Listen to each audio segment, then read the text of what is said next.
Chapter 5 Gaster. The door to the ruins grinded shut as Frisk stepped out onto the path flanked by trees like sentinels, their shadows cross-hatching the snow. He held one arm up against the sudden glare. He still smelled a little bit like pie crust and clean linen. The conversation with Flowey had gone as usual. Despite his confidence in Waterfall, he hadn't remembered a thing. After his vision had adjusted, he lowered his arm and started to walk. "Heya!" Frisk yelped and spun on his heel. Sans was there, leaning up against the wall beside the ruin entrance, flipping through a small memo pad propped on one bony palm. He looked up at Frisk and winked. "Yup, it's you all right. Figured we could change things up a little bit this time, considerin'." He stuck the pad in his hoodie pocket, straightened, then stretched. "Had a real good gag planned. Whoopee cushions were involved. They're always funny. But I get the feeling you've seen that one before. Here, take it as a souvenir." He fished through the pockets on his jacket, then his shorts, and then the expression in his eyes turned puzzled. "Huh. Did I drop it? That's weird." Then he brightened up. "That's good. Weird's good. We want weird today. Come on, kid, walk with me, talk with me. Or you'll walk and I'll talk." He set off down the forest path. After a moment, Frisk followed. "I'd take a shortcut, but everything's so snarled up right now I couldn't be sure where we'd end up. Careful, don't trip." He took Frisk's hand, helping him over a fallen tree branch. "I don't know what you did in that last loop, kiddo, but when I went through my notes I had asymptotes popping off my readings like line dances. I've never seen curves like that before, and that's not hyperbola." He glanced down, noted Frisk's completely blank expression. "Yeah, definitely the wrong crowd for that one. I'm just feeling nostalgic." They stepped through Papyrus's comically ineffective gate across the narrow bridge. Ahead was the clearing with the conveniently shaped lamp for hiding Frisk, and Sans's conveniently shaped guard post for hiding condiments. "Anyway, the irregularity was like a jigsaw piece falling into place. Everything clicked at once. Felt almost too perfect, honestly, but this is fuzzy math at the best of times. Whoops, stay sharp, here comes my brother. Sup, bro?" Papyrus stormed in their directions like a lanky whirlwind. His elbows and knees waved at velocities that would have probably decapitated anyone nearby. "You know what's up, brother. It's been 8 days and you still haven't..." He skidded to a halt and his sockets went wide. "Oh my god, is that a human?" Sans kept walking. "Nah." "Oh, okay. Introduce us later." "Sure thing. Just stick around here, alright?" Frisk waved. Papyrus waved back with both arms. "I figure we can double back after all this gets done and get events on course. Papyrus is a good sport. He'll be here. No one else ought to bug us while I'm with you." They continued past the box lover sign, avoided the world's saddest pickup note, stepped onto the path where Doggo kept watch.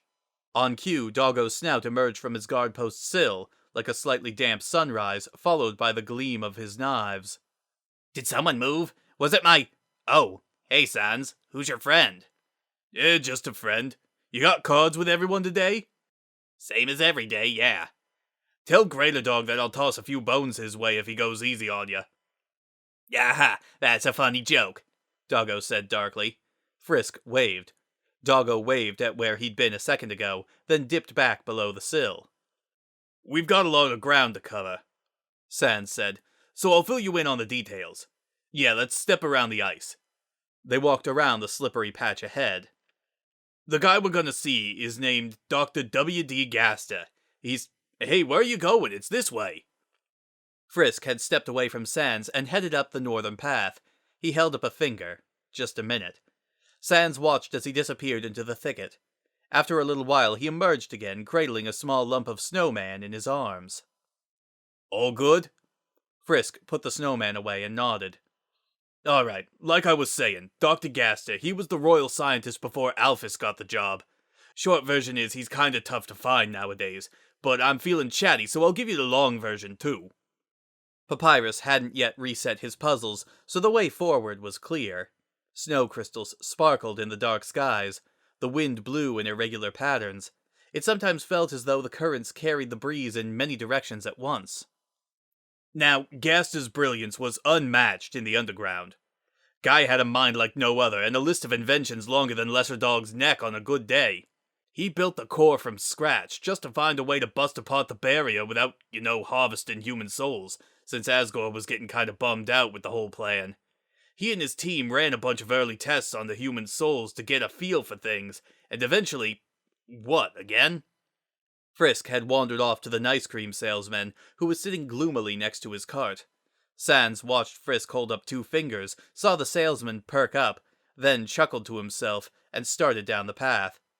A minute later, he heard crunching footsteps and looked back down to see Frisk holding up 2 wrapped ice cream bars. You know, kid, we are sort of on the schedule here. Frisk tilted his head. Forget it, there's always time for ice cream. He took one of the ice creams and pulled off the wrapper, then read the message inside. Have a wonderful day. Sure, I'll try. What's yours say? Frisk held up an illustration of a hug.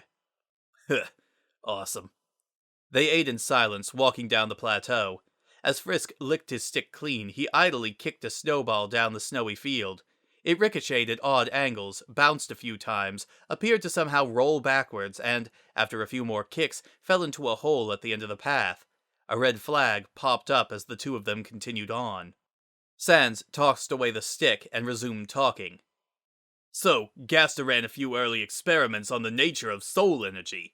Alphys would pick up where he left off, but it barely took him any time at all to get a rough handle of how determination worked. I'm assuming you saw the outcome of that nasty business, right? Frisk nodded, the rusted hulk of the DT extractor looming in both their minds. But then he saw something else, bizarre readings on his instruments or something. I don't know. No one ever really had the clearest idea how his mind worked. Guy could think his way through a corkscrew without touching the sides, you get me? He looked at Frisk. You don't get me. That's fine. Point is, the focus of his research changed. His reports showed a massive anomaly in the time-space continuum. Timelines jumping left and right, starting and stopping, until suddenly everything ends. After a moment, Sans realized that he was suddenly walking alone. He turned around and saw Frisk standing in place, staring at him. His bony brow crinkled. That look on your face. You've heard this part before, huh? Frisk nodded slowly. Yeah, it was like a hole in the bottom of a glass. Every point of time getting pulled down to the same place, and then poof, darkness. You can probably see why the doctor would have thought this was a little more concerning than the barrier, so we set up an observation lab. Sans looked away. The lights in his eyes flickered. A place where he could locate the anomaly and eliminate it. He turned on his heel and started moving again. Eventually, Frisk followed him. Didn't work, of course, he said casually. Gaster was a genius, but he kinda bit off more than he could chew. Job went on so long all his assistants packed up and went looking for better hours. As for Gaster, he... Frisk yanked on his sleeve. Whoa, what is it? Frisk glared. That's one accusing look you got there, buddy. Was it something I said? The glare somehow intensified. Sans stared him down for as long as he could. He didn't have to blink, but then Frisk's eyes were so heavy-lidded it was usually impossible to tell if he was blinking anyway. They were standing near a mouse hole, and the mouse's timid squeak filled the silence between them. The lights in Sans's pupils wavered and went dark. He pulled away from Frisk and started off into the woods. Guess you've gotten pretty good at picking up on little white lies, huh? He scraped his hand across the top of his skull. They all died, he said quietly. Everyone on Gaster's original team, including the Doc himself. I'm the only one left. The breeze picked up. Evergreens rattled like bones. Took us a while to even figure out what was going on. Maybe that's partly why it got as bad as it did. Someone would get caught in a dark room or turn a corner or get out of bed a little late, and all you'd find was a pile of dust. Huh. He stared at his slippers. I guess the anomaly didn't appreciate us messing around with it. The Doc spent all the effort building a window to see through time, and then forgot to make it one-way glass. He always did have trouble finishing things. He turned back to Frisk. His grin was as rigid as ever, but the bone around his sockets had drooped so deep that his eyes had turned into crescents. His pupils blinked back on like faulty light bulbs. Gaster was the last to go. Couldn't even collect his remains. The dust fell through the floor and right into the heart of the core. I got a little emotional. Smashed his equipment. After that, the anomaly stopped bothering us. I quit, and Alphys eventually had the lucky privilege of taking over his job. She even managed to figure out a couple of his blueprints. She's a smart girl. But the doctor, no one could ever replace him. He shrugged. Sorry, kid, didn't mean to sugarcoat it. Old habits. Frisk chewed his lip, traced abstract shapes into the snow with the tip of his shoe. Then he gestured down the path. Sans took the hint and resumed walking. It was a bad time for everyone, you know. The anomaly, whatever it did, it hit hard. Seemed to take away a lot more than just their lives. Hardly anyone ever remembers the old team these days, and that goes double for Gaster. Alphys doesn't know him, and she practically interned with him. Even Papyrus doesn't... Well, it just got me down for a while. He sighed. Full disclosure, I kinda looked up to the guy. Frisk heard something behind him, a distant buzz like a phone with no signal. He looked back, but nothing was there. But that's the thing. Seems like not even getting killed stopped him. I can't totally understand it, but he's in a lot of places now. A lot of times, all at once. Maybe it was because his essence fell into the core. Or maybe he was just that determined to survive. The guy definitely spent a lot of time around human souls. Your kind might have rubbed off on him. They walked across Alphys's disabled tile puzzle, every square fallen silent and gray. I was looking for those echoes of him, hoping your reset shenanigans would eventually stir things up enough to lead me to the source, where Dr. Gaster really was, and like I told you on the phone, I found him. They passed Lesser Dog's house. He hadn't yet gone out on patrol, and doggy snores sounded from the darkness within. With every snore, Frisk could see a wet black nose pop in and out of the house. Apparently, he was dreaming of being pet. It's like trying to solve a word search, one that's 1 billion letters wide and 1 billion letters long. You can't hope to find the word you want in that mess if you look everywhere at once, so instead you gotta focus on one little part and hope you sniff it out. You keep rearranging things with every reset until I found the word. The path where everything converges. And it's not much further now. Sans turned and started to walk backwards, his grin wider than usual. Should have figured it'd be here. We got strange signals crawling on this part of the underground like auroras, bizarre phone calls, tingling feelings on the back of your neck, and now we'll finally get to meet the real Dr. Gaster. If anyone can help bail out your fuzzy little buddy, it's him. And hey, as a special thank you to the doctor afterwards, what do you say we save him, too? They'd reached the icy path containing Papyrus's final switch puzzle. Sans stepped onto the ice and pushed off, sliding into the dark tunnel beyond. That ice cream wrapper had the right idea, kiddo. Today is gonna be a wonderful day. Frisk stopped and watched him disappear, then tiptoed onto the ice, pushed off, and followed. They both emerged on the other side with snow puffs on top of their heads. Sans chuckled again and swiped his off. Man, where do these things come from? Hold still, kid, you got a little puff problem up top. He knocked the snow off Frisk's head, then gave his hair a quick rustle to shake the rest. Frisk stood rigid with his hands at his sides. He wouldn't look at Sans anymore. An awkward silence ensued. Sans cleared his throat and pointed down the mountain. It's, this way. Watch your step. They started downhill. So, how you holding up? You look kinda beat. I'm fine. Wow, wasn't expecting you to answer. He looked back at Frisk. You find anything interesting on your end? Any way of helping Asriel? I tried some things, they didn't work. Frisk trudged through the snow. He got really mad. Sans's expression turned concerned. Then he looked back at the path and kept moving. Well, chin up. That's what you got me for, right? You just have to stay determined. They turned and walked along the cliff face, where ghostly orbs glimmering through the cracks in the stone. It was hard to tell if they were eyes or merely tricks of the light, but either way they watched with curiosity at these two travelers. They continued to watch as Frisk stopped watching, leaving Sans once again to figure out the number of footsteps he was hearing had decreased by half. He stopped and turned around.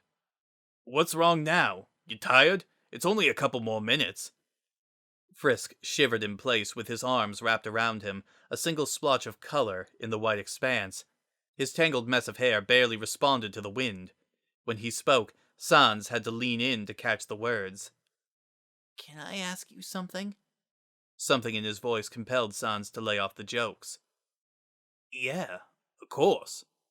Frisk's jaw moved as though he was chewing on his words, trying to force them into the right shape to leave his mouth.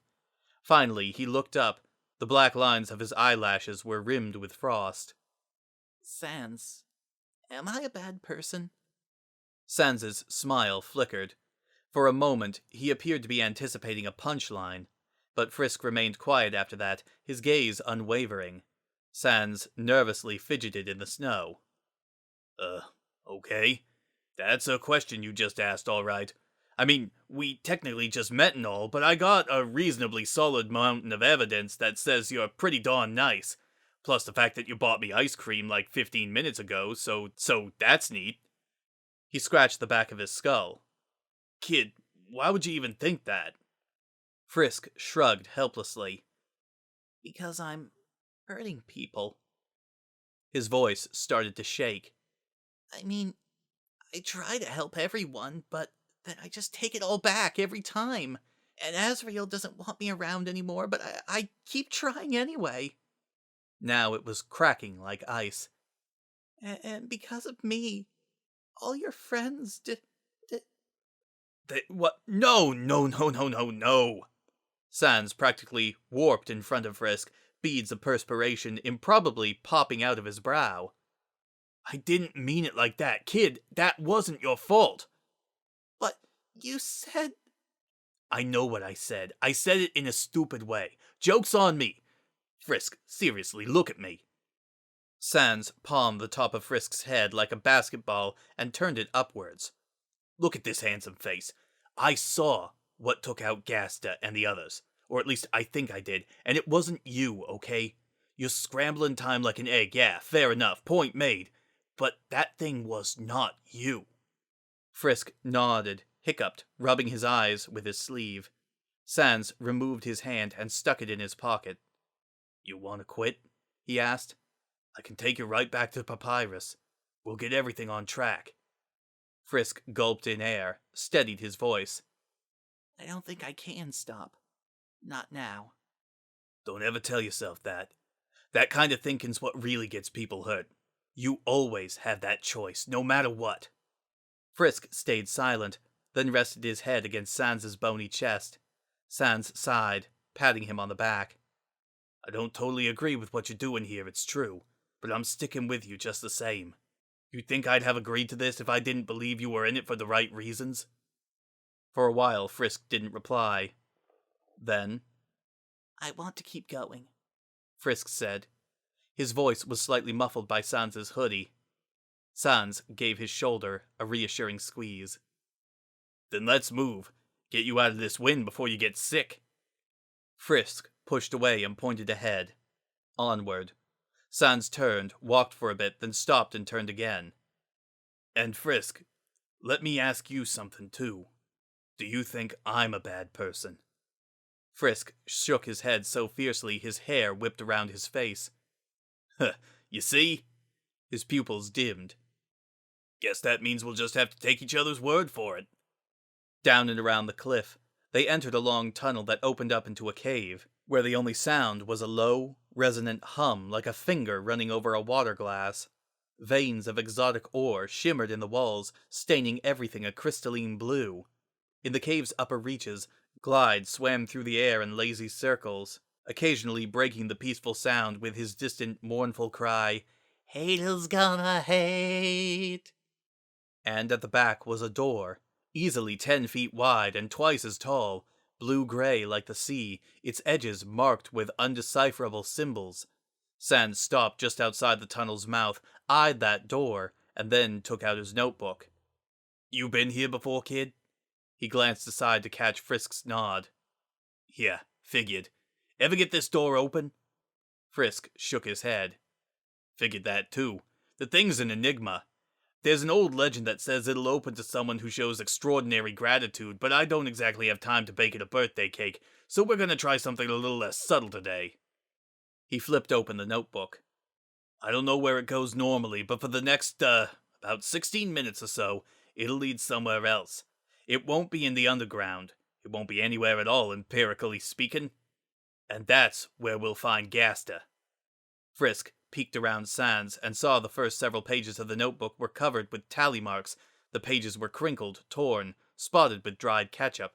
After the tally, the next page was blank, save for a single sentence in the center, written in a sharp-edged print unlike Sans's usual loopy scribble. Is it raining somewhere else? As Sans flipped through the pages, Frisk saw other things. Graphs that seemed to feed into themselves and equations that made his eyes water. Maps of places he thought he recognized, but with extra rooms. X's scratched into unfamiliar places. A sketch of Frisk himself, it was quite well drawn, with an X scribbled over his mouth, and underneath the scrawled words, "Don't trust him." Several more pages were filled entirely with the letter G written over and over again, until the paper was nearly black with charcoal. 2 more pages contained only the words, "Why not?" slashed into the paper with such force that it appeared Sans's pencil had snapped. Then, one variable at a time, the equations returned, and Sans started muttering to himself. Alright, let's see what we can see. Minimum 50 units, max indeterminate, that's good. Means I can redline it without worrying too much. Say 0.75 units per second considering drop-off. Then you factor in the KR effect. Maybe a minute and a half sustained. Yeah, go ahead and live dangerously. Sans replaced the notebook and stepped into the main cavern. He slowly rotated his head and shoulders. Various joints popped like firecrackers. Man, it's been a while. He looked over his shoulder. You want to see something cool? What Frisk saw nearly made him run out of the cave. He took a step back, then held his ground. Sans's eye burned. His right eye remained the same as ever, the dark hole with its white pinprick pupil, but now light blue and yellow flames licked around the left socket, and at its core was a solid sphere that printed a strobing circle of color on the far wall. Sans's immobile grin was bathed in a neon glare. Sans said, "Determination." Frisk crept closer to the flame. It gave no heat. You probably know by now that we monsters can't handle determination like you humans can. Our souls don't generate it easily. Pump us full of the stuff and we'll just melt. But there's a theory. If a monster manages to become determined enough and hang around at that peak, the point just before their body falls apart, all sorts of neat stuff can happen. Frisk cautiously touched his own eye. Sorry, kiddo, but comparing your determination threshold to mine's like comparing Mount Ebott to an anthill. The trick is monster only. He turned back to the door. And besides, it's just a theory. I mean, I'm not determined, I'm just doing this to pass the time between all your resets. I don't care about helping you at all. Sans's slipper scuffed across the ground. He raised one hand. It arrived without fanfare. Frisk blinked, and then it was hanging above Sans like it had been there all along. Casting its grim silhouette on the ground below, bone-white marrow, many-seamed, with ram horns curling across its length.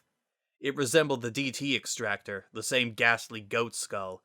Its eyes and mouth were full of shadow. See how little I care? Sans flung his hand forward, and the skull's eyes burned with the same color as his own.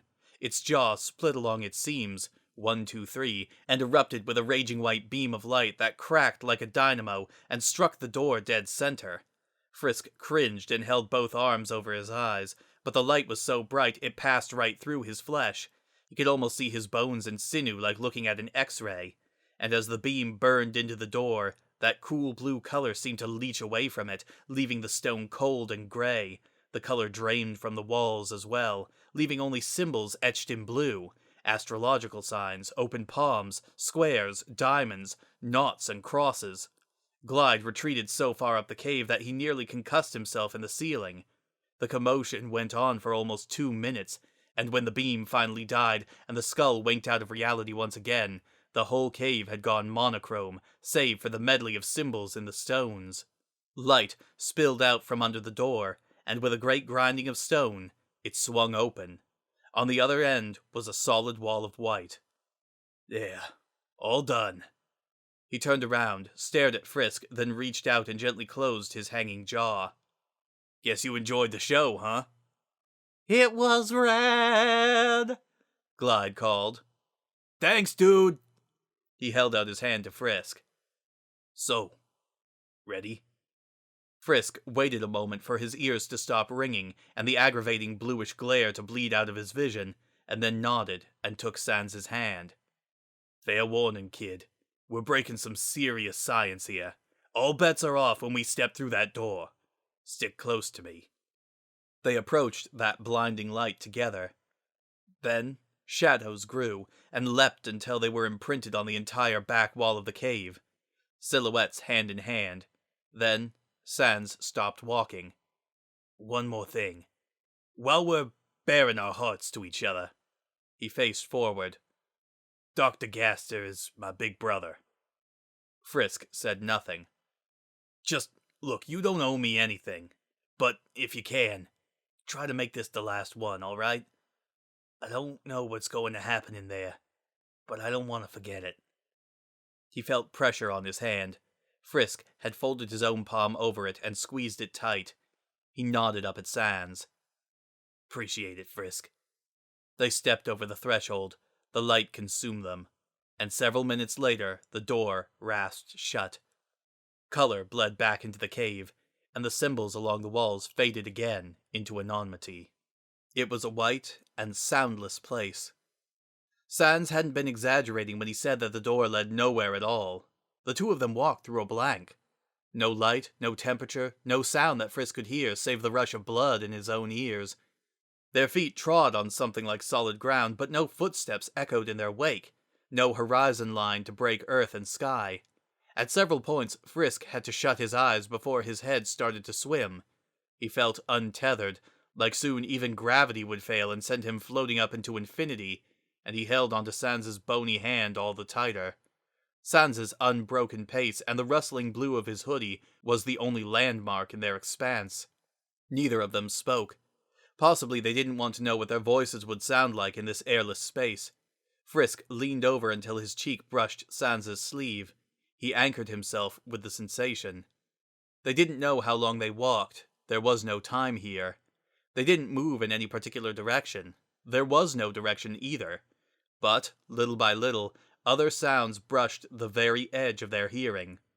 A distant clitter, a delicate buzz, something like a sigh. They had the feeling of being watched. Camouflaged shapes dipped and swam through the skyless sky. White against brighter white. Frisk moved so close to Sans that he nearly tripped the skeleton up, but Sans just put his arm around Frisk's shoulders and kept going. They found him. They didn't see Dr. Gaster in the distance.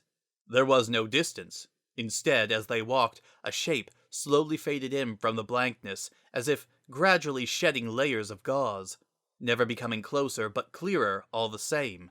And when he had fully solidified, and his twisted shape towered over them both, Sans finally came to a halt, and Frisk felt his bones shake beneath his grip. Ah, God. Sans' voice trembled. What did you do to yourself, WD?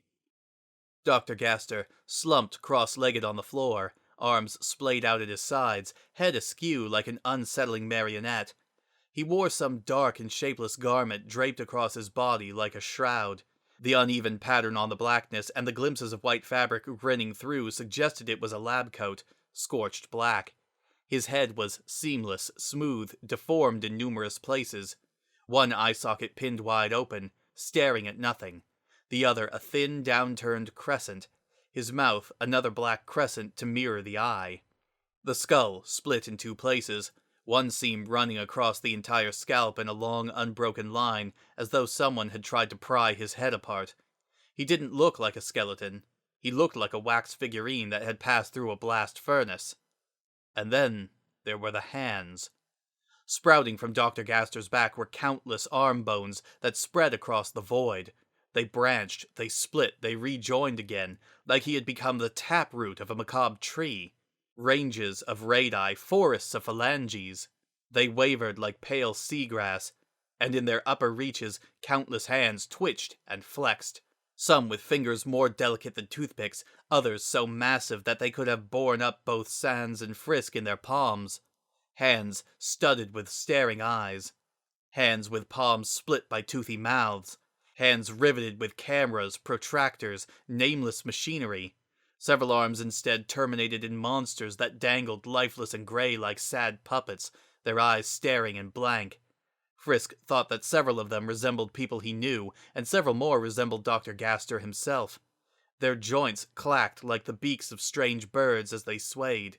They sometimes seemed to pass through each other, or disappear into the whiteness, and return elsewhere like a magician's trick. They all bent low towards Sans and Frisk with a great creaking of bone and joint. They cast no shadow, but the two of them still felt the weight of those hands. Frisk wasn't sure whether to hold on to Sans even tighter or try to hide behind him. Sans felt his tugging arm and looked over to him. "Don't worry, kid. He's not dangerous. I just thought I'd have been more prepared for this." He lifted up his arm, forcing Frisk to stand on tiptoe. "Hate to say it, but I need you to let go of me now." Frisk turned pale, but slowly released his grip. Sans gave a half-hearted wink. Then he sauntered under the canopy of Dr. Gaster's hands. "Hey." Somehow his voice remained steady. "Sorry I took so long." From everywhere at once came a grating, deafening wail of noise. The split palms babbled, the grey puppets shook.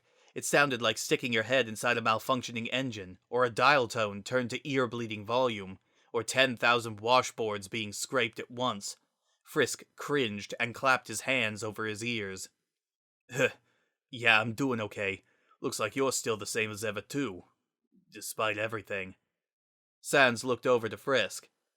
"Don't cover your ears when other people are speaking, kid. It's rude." Frisk lowered his hands, then winced again at the next burst of noise. He noticed that all the hands wavered in unison during the din, clacking and twisting in acrobatic contortions. Sans watched the movement intently. "Yeah, this is the one. He's not much to look at, but his determination's off the scale." Glancing at Frisk. "The doctor always had some communication issues. No surprise they gotten a little worse, given the circumstances. Don't worry, we have a system worked out. I'll interpret for you." Hands swarmed Frisk like flies. Several camera flashes went off in Frisk's face. One hand, with his fingers replaced by strange sizzling rods, gave his chest a gentle pinch, then flittered away. Despite the riot of movement, whenever Dr. Gaster spoke or acted, his actual body remained lifeless and still. His own original hands didn't so much as twitch. Another blast of buzz. Sans nodded, then breathed deep. "Okay, Frisk, the doctor wants a word with you." Frisk looked on the verge of panic. "Don't worry, he won't make you say anything you don't want to. And, you might not understand like half the stuff he says, but go easy on him. He hasn't gotten to talk to anyone in a while. Ready?" Frisk stared up at the forest of hands, at countless unblinking eyes, the grey puppets with their heads all tilted in expectation. He swallowed hard, and nodded. "All right, here we go." A wave of noise, and shudder.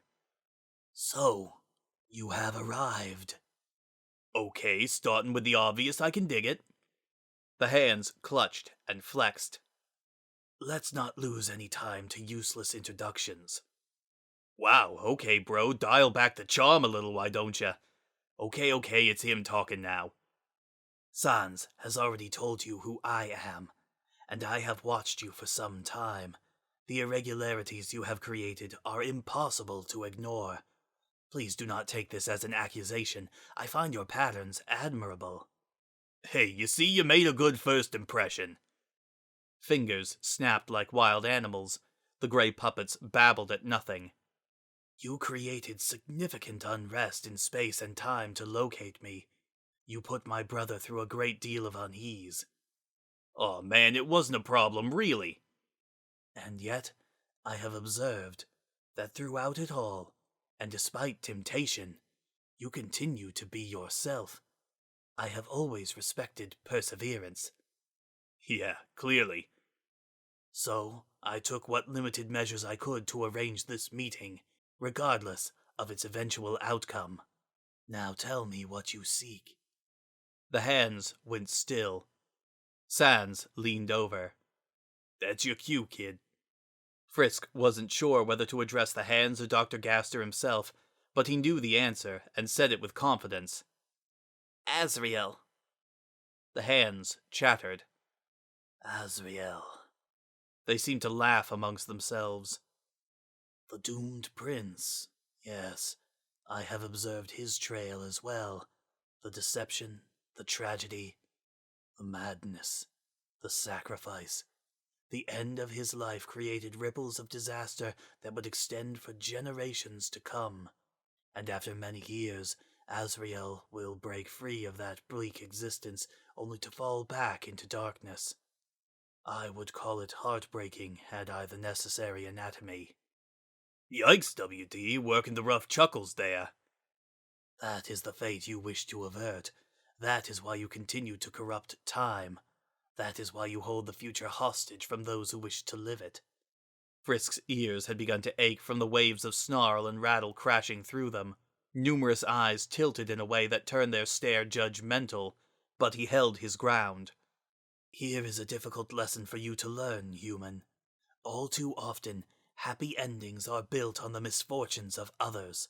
As cruel as it sounds, the freedom and happiness of monster kind hinges upon Asriel Dreamer's miserable end. He suffered great pain, but when given the choice in an act of supreme selflessness, he allowed that misfortune to become the foundation of a brighter future for all." Sans's voice was toneless. He would no longer meet Frisk's eye. "But you will not respect his sacrifice. You continue your efforts without hesitation." Clenching Bone huddled even closer to Frisk. "I wish to hear your reasons why." Sans inhaled deeply, blinking several times. "Jeez, that was a mouthful." "Sans." Frisk still didn't back down as the hands moved even closer, though he was shaking like a leaf. "What should I do?" "Give him an answer, of course. Don't worry, he's just putting on his lecture hall voice." Another buzz, almost irritated. "Oh, come on, WD, lay off of him a little. The most brilliant mind in monster history trying to grill a grade schooler? Even I couldn't come up with something that funny." He gave Frisk a thumbs up. "Just be honest, kiddo. With him and with yourself. It'll get you through every time." The hands receded, just enough to give Frisk room to breathe. He stood before Dr. Gaster like a penitent. He tried to find the words. He remembered Asriel in the flower patch, head bowed, waiting for the end. Further back, Asriel in front of the barrier, surging with the power of every soul at once, pouring all his stolen life into the things entrapping the people he'd tormented. Further back, Asriel holding him so tight that his claws had dug through Frisk's shirt, his muzzle digging into Frisk's neck, still trying to smile as he said he didn't want to let go. Frisk said, "Did you see him too, after he changed back?" The hands turned to face one another. They seemed surprised at the question. "The point between his rise and fall. Such moments are rare in the sea of time. But yes, I have observed several." "He never smiles." Frisk held himself tighter. "Not really." Gaster said nothing. "I mean, he always tries. But you can tell it's not real. It's because he's scared. He doesn't want anyone else to worry." Several hands rotated in Sans's direction. His pupils darted around. "What?" "I don't know him that well," Frisk continued. "I never get the chance. But I've met him for the first time, over and over. And I think he just hates to see other people get hurt. Especially after everything that's happened. So when he tells me that he doesn't want to leave, I think it's the same as his smile. He's telling lies." Frisk sniffed.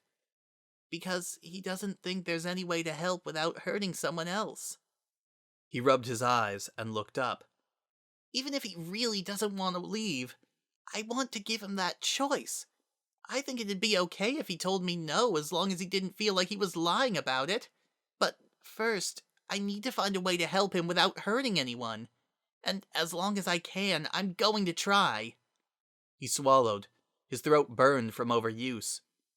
But I hope he says yes. I really want him to be my friend. He fell silent. Sans and Gaster waited to see if any more words were forthcoming, but that appeared to be the end of it. There was a warm and fuzzy feeling all throughout my ribcage, Sans said. Very, very nice, kid. Frisk said nothing, but visibly reddened. Hey, WD, is he seriously the one responsible for sending time down the tubes? I'm starting to detect a flaw in our hypothesis here. My model was impeccable, Sans translated. The anomaly persists. The darkness at the end of time cannot be avoided. Several of the puppets tilted their heads. But perhaps its meaning may be malleable. I had good reason to believe that the terminus meant only ruin, but with enough determination, it may instead signify a new future, one beyond the reach of any calculation. Every hand bent low over Frisk. There is a way. Both Frisk and Sans's faces lit up. After my demise, my essence drew on the power of the core. My creation, beautiful and beautifully useless. But even as I was scattered across time, flung into the darkest corners of the underground, the power persisted. In the absence of anything better to do, I continued my research. I have observed the sea of time and noted every moment, their placement, their purpose, the ripples they leave behind. The hands were now moving so fast they blurred, turning near invisible against the blank white background. Sans was sweating in his attempt to keep up. Of particular interest was Asriel Dreamer's death. Of course, its connections were so bold and ran so far. When his soul left his body and shattered in the unforgiving air, the future shuddered in sympathy. Even now I can see it, suspended in this placeless place. Human, with your blessing, I will reach out, seize hold of this moment in time, and copy it. Sans blinked. He couldn't seem to understand what he had just said. The hands resumed their commotion. I will pour the power of the core into that moment. One occurrence will become two, the second inviolate, immaculate, pure. Its events separate from the greater flow of time. If you possess the bravery, the determination, then you may venture into this uncharted dark and extract Asriel's soul before its dissolution. Hide it within yourself. Keep that soul warm beside your own. Carry it to the end of all things, and perhaps you will find a way to bring the doomed prince home. Frisk's face had begun to hurt. It took a moment for him to realize why. Would you look at that, huh? Sans leaned over, his grin wider than ever. Kid's smiling ear to ear. Frisk, why the heck do you always look so down? That's a waste of a fantastic face. Frisk flushed again and rubbed his dimpled cheeks. Man, we're making it rain miracles today, aren't we, WD? The hands hung by the wrists. The puppets hung their heads. For a moment, that bony thicket seemed guilty. Slowly, the movement and buzz resumed. Sans tilted his head, his grin dampening somewhat, and translated. The stress of this act will be severe. The consequences unavoidable. In the aftermath, I will— Oh no, no way! Frisk's smile disappeared. He looked back and forth between Sans and Gaster. Sans's skull was beating with sweat, his pupils shuddered in their sockets. He's saying that this stunt'll burn up all the juice that's keeping him here. He'll be dead for good after that. And yeah, kid, that sucks, I know, since now we'll have to find a different plan, because that is not going to happen. Frisk flinched. He'd never heard Sans shout like that before. Frisk, tell him. I know you don't want this any more than I— He was cut off by a snarl of static. The hands leapt and spasmed. No, you don't get to pull this on me now. I mean, come on! Sans held his palms out, the look in his eyes turned pleading. We've got Frisk's determination, your brains, my devastating good looks. We can find a way to bail you out of this one, too. One more miracle, no big deal, right? The hands kept still. Sans's voice started to tremble. WD, I'm begging you here. I came all this way. Don't do this to me again. The ensuing noise was so fierce that Frisk had to cover his ears. Even then, it sounded like he was standing within kissing distance of a waterfall. The leaping tides of screech bore through his ears. The hands waved so close to Sans that they nearly knocked him over. No, I never thought this was about me, but... The puppets crowded him, all blank faces and bared teeth. That isn't... Several hands formed fists and pounded the soundless ground as the buzz rent the air. Sans stood with his arms limp and his head hung low. His pupils winked out, leaving dark sockets. Okay, I get it, all right. He angled his head to Frisk. Hey, he's got more to say. Frisk uncovered his ears, tried to approach Sans. I'm fine, kid. Just listen. The buzz resumed, gentler now. Your protest is understandable, Sans said quietly. I have every cause to believe you wish for an end with no sacrifice. But human, understand my predicament. I still do not know what presence lurked within the distortion in time, but when I called it forth with my observations, the blow it struck was remarkably potent. It severed far more than my life from this world. The marks I had made in the past, the bonds I had formed in the present, all were undone, all progress erased. And, as I continued my notes here, I came to realize something. The marks I had left were, in the end, very faint. My bonds, very fragile. My research had amounted to nothing. My determination to succeed had called down only ruin to those I cared for. And when I finally passed from this world... Sans fell silent as the hands continued to move. He shook his head slowly. Oh no, WD, you know that's not true. But Gaster remained still, waiting for his interpretation. Sans had to fight to let out every word. When I finally passed from this world, few remembered me. Fewer missed me. He looked away from Frisk. And in all my observations, I found only one person who ever mourned me. Sans stuck his hand in his pockets. I'm okay. I just need a minute. He took deep breaths. Frisk watched his shoulders rise and fall. Then Sans looked back up, and Gaster continued to speak. I have spent too long here, filled with regret, in this wretched state, unsure of how I continued to exist or why. The world preserves without me, and I do not blame it. The future will always find a way to survive, though it may grow dim from time to time. If you desire a brighter future, if your happy ending demands misfortune, then I would be honored to sacrifice my own. Dr. Gaster fell silent once again. There was a distinct air of exhaustion in the way every hand ceased movement at once. Frisk crept closer to Sans and grabbed hold of his arm. Thanks. The pupils flickered weakly. Give him your answer, kid. Whatever you want. But do it now, okay? I think this translation shtick's run its course. Frisk nodded, turned away, stepping forward. This time he addressed Dr. Gaster directly, the slumped, motionless figure from which every hand grew. He said, Please. As one, the gray puppets nodded. Gaster's two largest hands, their pinky fingers taller than Frisk and Sans combined, shuddered into life. They reached up and up, their arm bones extending like telescopes until they disappeared into the blackness. There was a great grinding of stone, and the hands descended with a great archway clutched in their grip. Frisk recognized the whiskey-colored stone. It was the door to King Asgor's throne room. The hands bore it aloft high over Dr. Gaster like an offering. Other hands swarmed the doorway. More camera lenses flashed. Currents of electricity ran across its surface. Protractors took countless measurements in the blink of an eye, scraping inscrutable diagrams into the door's surface. And then they latched on. Hands skittered across the stone like spiders and grabbed every available surface, encasing the ark in bone. The gray puppets ringed Gaster in their heads and raised like witnesses. Bones creaked as every arm tensed and began to pull.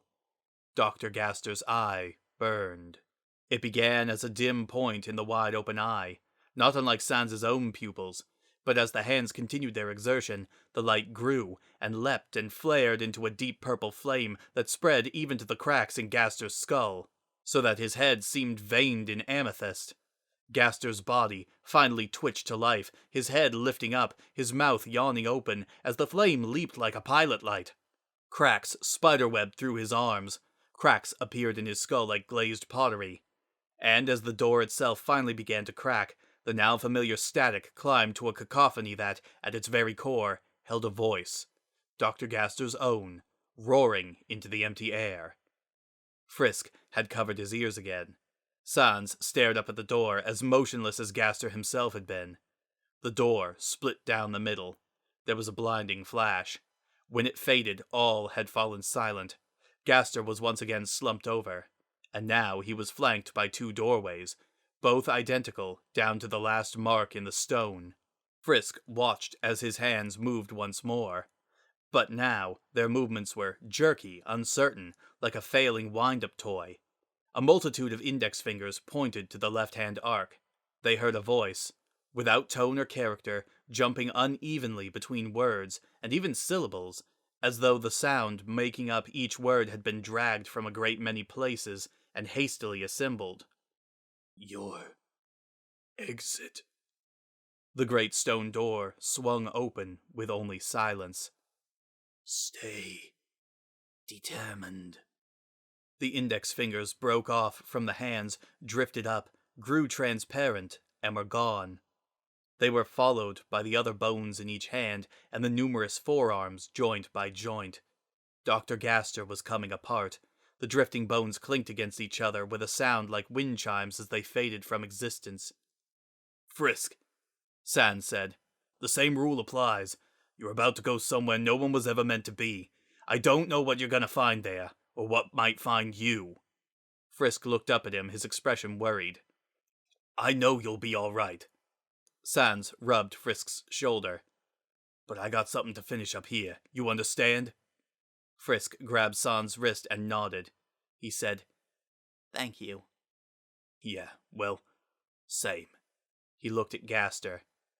For giving me a chance to say goodbye. Frisk let him go and nodded to Gaster as well. The doctor himself still didn't move, but one puppet, a white-eyed, monochrome copy of the lively child he'd met in Waterfall, nodded back just before it detached and drifted into infinity like an untethered balloon. Frisk walked towards the open archway. The blackness within was absolute. He couldn't see how far it extended, or where it led. The waiting dark filled him with determination. As Frisk stepped through the arch, Sans walked over to Dr. Gaster, his hands jammed into his hoodie pockets. He was able to approach the doctor now. The strange lack of distance or direction in the place had, for the moment, been suspended, as if the copied arches had momentarily pinned the world in place.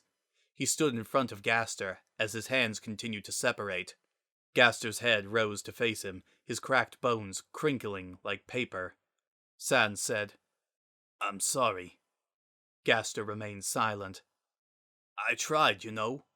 I really did try. Even took a crack at getting that one machine of yours running, the phase distorter or whatever you call it. I kept telling myself that if I'd just quit earlier or tried harder to talk you out of it, or, you know, even if I had decided to call you up for dinner at that moment, things might have turned out different. His pupils went dark. But then the reset started, and I wasn't making any progress, and yeah, I just lost motivation. He sighed. Papyrus kept my spirits up. You know the way he is. But I really did want to see you again. He felt a prickle at the corner of his eye socket and reached up to touch it. His fingers came away wet. Oh, that's just embarrassing. I saw you. Gaster's voice had become very faint. Wherever and whenever I could. Huh. So that means you got to see me give up, huh? Ouch. He stared at his slippers. I must have looked like one sorry excuse for a brother. No. With one of his last remaining hands, Gaster palmed the top of Sans's head like a basketball, gently raising it up.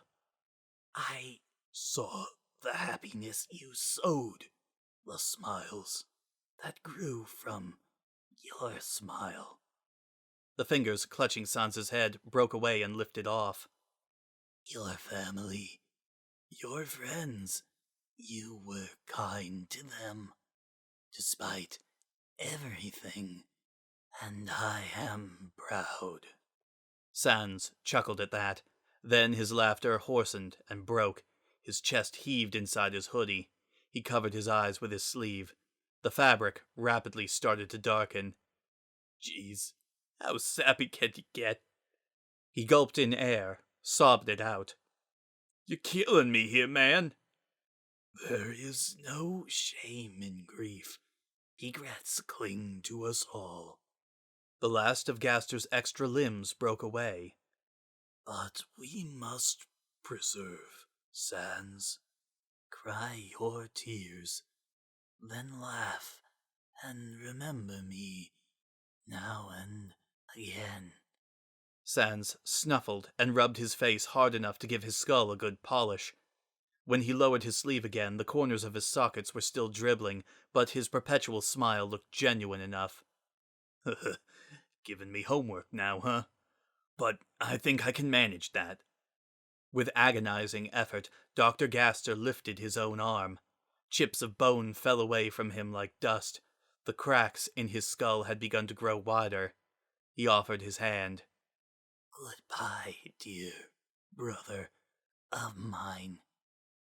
Yeah. Sans reached out. Safe travels, WD. He took Gaster's hand in his own. Sans's eye sockets widened.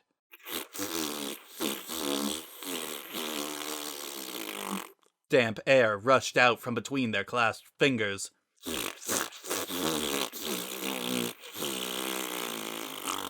It sounded like a lawnmower failing to start.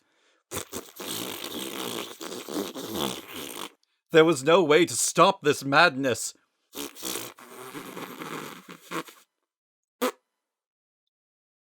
Gaster's arms disintegrated. The whoopee cushion flopped onto the ground between them. Sans remained frozen in place as the last of Dr. Gaster crumbled. His lab coat floated away in tatters, his bones drifting off in specks. Finally, only his head was left, tilted up slightly, so that, with the thin crescent of his mouth, it looked like he was enjoying a hearty laugh. That's always funny. Then it split along its seams, 1, 2, 3, and disappeared. Long before. Even before he had relocated to new home, King Asgore had insisted that the capital's throne room would always serve as a garden. This served two purposes. It allowed his subjects something nice to look at when they came to see their king and queen, and it meant that he would never have to go far when he wanted to do some gardening, which was always. The search for an ideal spot had been exhaustive. It would have been fair to say that the entirety of the capital grew from the selection and placement of this single room in the castle. The ceiling was veined with cracks, and seams of quartz that caught vestiges of light from the surface, flittered them, magnified them. It was one of the few places in the entire underground where a monster could feel the sun on their face. Now the throne room lay pale and cold. The sun had set a long time ago. The stones in the ceiling took in the dim light from the moon and stars, and laid it down in milky pools across the plants that grew thick around the twin thrones. There was no smell of sweet lemons. None of the flowers here were gold, but the air was fragrant all the same. A rustling emerged from behind the thrones. There, a small figure, bent double, carrying some kind of load on its back. It limped into one of those murky spotlights, then tried to take another step, but its feet refused to move. Guess this is as far as we go. Asriel shuddered, bent further. The child he carried on his back slid off and fell face down in the dirt. He cried out and knelt over the body, palms out in apology. Sorry. I didn't mean to drop you like that. Let me just... He struggled to turn the child over, then slumped. No, that's not happening. Serves us right for eating all those pies, huh? Asriel's breath was rattling and slow. Monsters didn't bleed, but he was still in bad shape. His fangs were chipped, his clothes were torn, one eye was swollen shut, and one ear had been sliced nearly in half. But he tried to smile anyway. I guess Mom and Dad must have run off looking for me. I bet they've covered half of the kingdom by now. He looked down at his hands. I'm glad they're not here. It'd be kind of tough explaining things to them now. Asriel reached over and patted the child's back. The two of them wore matching shirts. Why were you so angry at those people anyway?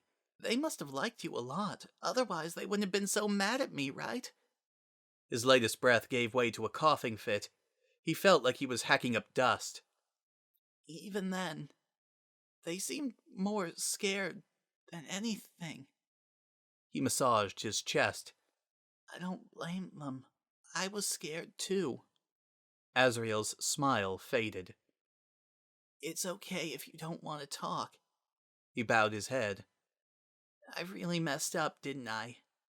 The wind hummed tunelessly through the cracks overhead. No, I actually don't feel that bad, just kind of numb. He patted the child again. Maybe if I just rest a little while, Mom and Dad'll come back. Then we can... His expression turned uncertain.